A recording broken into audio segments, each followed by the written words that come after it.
In December 2019, the Chinese authorities notified the world that a virus was spreading through their communities. In the following months, it spread to other countries, with cases doubling within days. This virus is the severe acute respiratory syndrome-related coronavirus 2 that causes the disease called COVID-19 and that everyone simply calls coronavirus.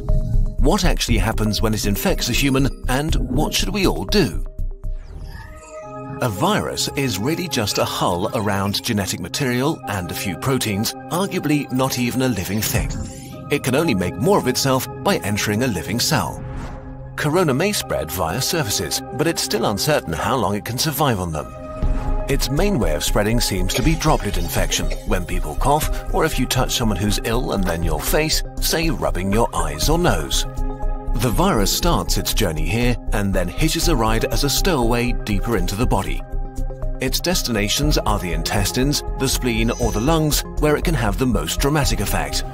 Even just a few coronaviruses can cause quite a dramatic situation. The lungs are lined with billions of epithelial cells. These are the border cells of your body, lining your organs and mucosa, waiting to be infected. Corona connects to a specific receptor on its victim's membranes to inject its genetic material. The cell, ignorant of what's happening, executes the new instructions, which are pretty simple: copy and reassemble. It fills up with more and more copies of the original virus until it reaches a critical point and receives one final order: self-destruct.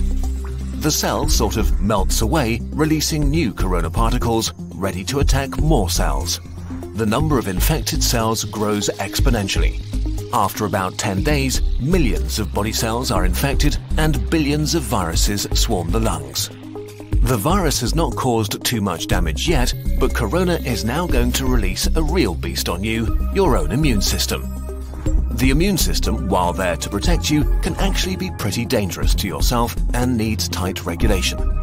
And as immune cells pour into the lungs to fight the virus, Corona infects some of them and creates confusion. Cells have neither ears nor eyes. They communicate mostly via tiny information proteins called cytokines. Nearly every important immune reaction is controlled by them. Corona causes infected immune cells to overreact and yell bloody murder. In a sense, it puts the immune system into a fighting frenzy and sends way more soldiers than it should, wasting its resources and causing damage. Two kinds of cells in particular wreak havoc. First, neutrophils, which are great at killing stuff, including ourselves. As they arrive in their thousands, they start pumping out enzymes that destroy as many friends as enemies. The other important type of cells that go into a frenzy are killer T cells, which usually order infected cells to commit controlled suicide. Confused as they are, they start ordering healthy cells to kill themselves too. The more and more immune cells arrive, the more damage they do, and the more healthy lung tissue they kill. This might get so bad that it can cause permanent, irreversible damage that leads to lifelong disabilities. In most cases, the immune system slowly regains control. It kills the infected cells, intercepts the viruses trying to infect new ones, and cleans up the battlefield. Recovery begins.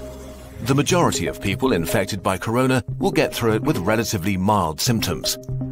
But many cases become severe or even critical. We don't know the percentage because not all cases have been identified, but it's safe to say that there is a lot more than with the flu. In more severe cases, millions of epithelial cells have died, and with them, the lung's protective lining is gone. That means that the alveoli, tiny air sacs via which breathing occurs, can be infected by bacteria that aren't usually a big problem. Patients get pneumonia, respiration becomes hard or even fails, and patients need ventilators to survive. The immune system has fought at full capacity for weeks and made millions of antiviral weapons. And as thousands of bacteria rapidly multiply, it is overwhelmed. They enter the blood and overrun the body. If this happens, death is very likely. The coronavirus is often compared to the flu, but actually, it's much more dangerous. While the exact death rate is hard to pin down during an ongoing pandemic, we know for sure that it's much more contagious and spreads faster than the flu. There are two futures for a pandemic like corona: fast and slow. Which future we will see depends on how we all react to it in the early days of the outbreak. A fast pandemic will be horrible and cost many lives. a slow pandemic will not be remembered by the history books. The worst-case scenario for a fast pandemic begins with a very rapid rate of infection because there are no countermeasures in place to slow it down. Why is this so bad? In a fast pandemic, many people get sick at the same time. If the numbers get too large, healthcare systems become unable to handle it. There aren't enough resources like medical staff or equipment like ventilators left to help everybody. People will die untreated. And as more healthcare workers get sick themselves, the capacity of healthcare systems falls even further. If this becomes the case, then horrible decisions will have to be made about who gets to live and who doesn't. The number of deaths rises significantly in such a scenario. To avoid this, the world, that means all of us, needs to do what it can to turn this into a slow pandemic. A pandemic is slowed down by the right responses, especially in the early phase, so that everyone who gets sick can get treatment and there's no crunch point with overwhelmed hospitals. Since we don't have a vaccine for corona, we have to socially engineer our behavior to act like a social vaccine. This simply means two things: not getting infected and not infecting others. Although it sounds trivial, the very best thing you can do is to wash your hands. Soap is actually a powerful tool. The coronavirus is encased in what is basically a layer of fat. Soap breaks that fat apart and leaves it unable to infect you. It also makes your hands slippery, and with the mechanical motions of washing, viruses are ripped away. To do it properly, wash your hands as if you've just cut up some jalapenos and want to put in your contacts next.